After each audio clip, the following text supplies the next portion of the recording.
What is happening, wonderful people? So the other day I got a chance to go see One Battle After Another, and in this film, Bob is a washed-up revolutionary who lives in a state of stone paranoia, surviving off-grid with his spirited and self-reliant daughter, Willa. When his evil nemesis resurfaces and Willa goes missing, the former radical scrambles to find her as both father and daughter battle the consequences of their past. And that's all I can say without giving too much away. Let's talk about it. What's your favorite scary movie?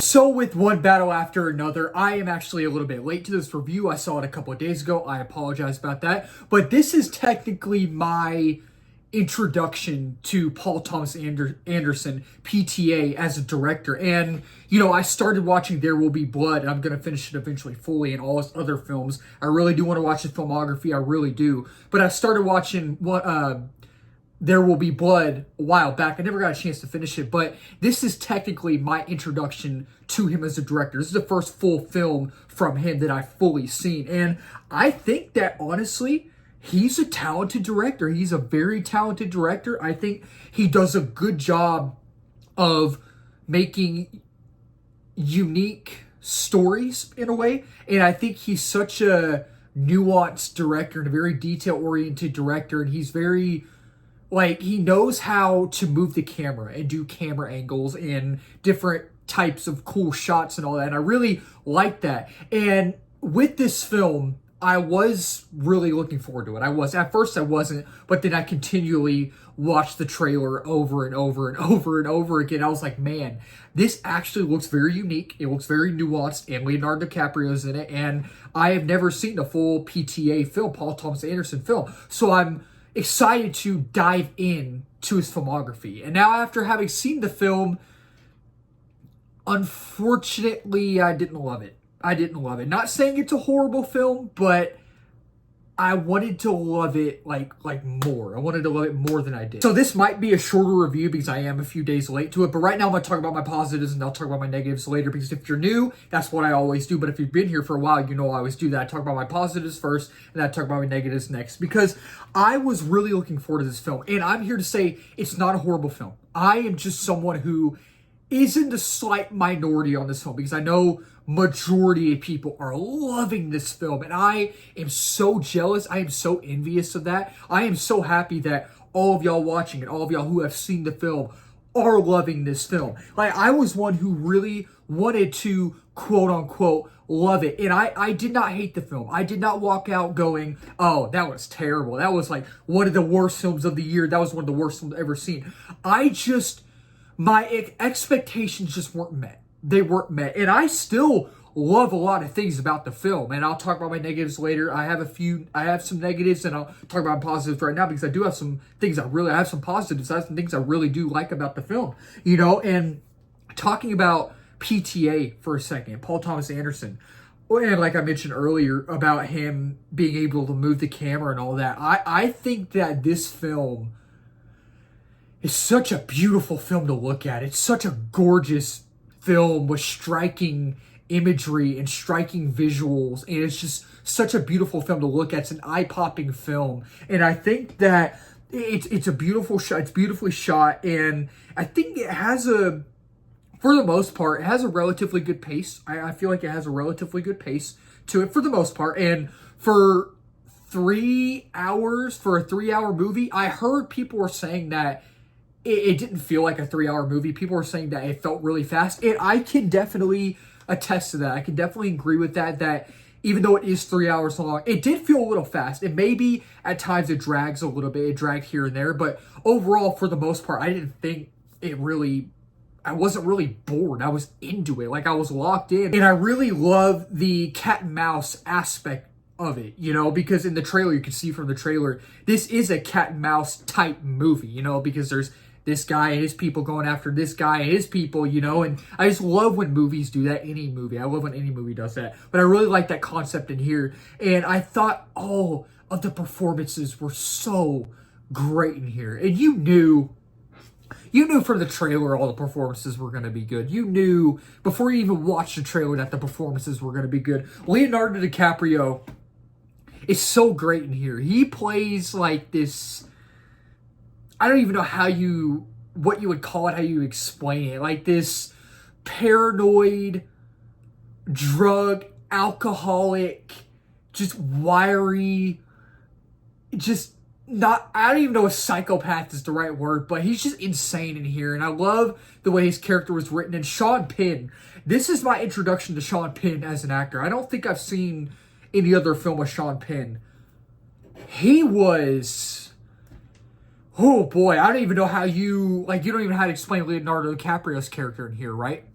I don't even know how to explain Sean Penn's character in here. He's so menacing. And I read something earlier today where someone, like, basically compared him to Heath Ledger, I think, as Joker. And I was like, oh, okay, I could see that. I could definitely see that. He played such a jerk in this film, such a menacing creep, and he just did such a good job. And I think everybody else in here was great as well, but this is her first role as well. Chase Infinity was such a standout in here, and I think she really, and I hope so, I really hope she does, and she has a really good chance of it, getting an award or a nomination for this film. I really think she will. Like, she was really good in here, and you definitely have to see it in IMAX. You definitely have to see it in IMAX. It's very visually stunning film. It's eye-popping. And going back to what I was talking about with the camera, like the camera movements and all that, whether it's the camera movements, whether it's the shots, whether it's the visual aesthetic and atmosphere of it, whether it's the just camera angles, I have never seen a camera move in a movie like it did in this film. Like, there is, and I won't give too many details away, I don't want to spoil anything. It's not really a spoiler, but I still want y'all to go in and be like, oh, that's what he was talking about. Oh, that's really cool. Like, there is, towards the end of the film, the way the camera moves, like, they're in these, like, hills in this valley, and it's like a car chase scene. And it, like, goes over a road. And I'm just like, wow, this is so unique. Like, I've never seen a camera move in a movie like this. I've never seen that, and it was just really, really interesting to watch. And I thought there were some really great moments. There were some great moments in here, I will say that. And it's legit funny at times. Like, there's a scene with Leonardo DiCaprio where he's on the phone, actually twice, and it's just, the first time isn't as funny, but the second time he's on the phone, and Benicio del Toro's in here.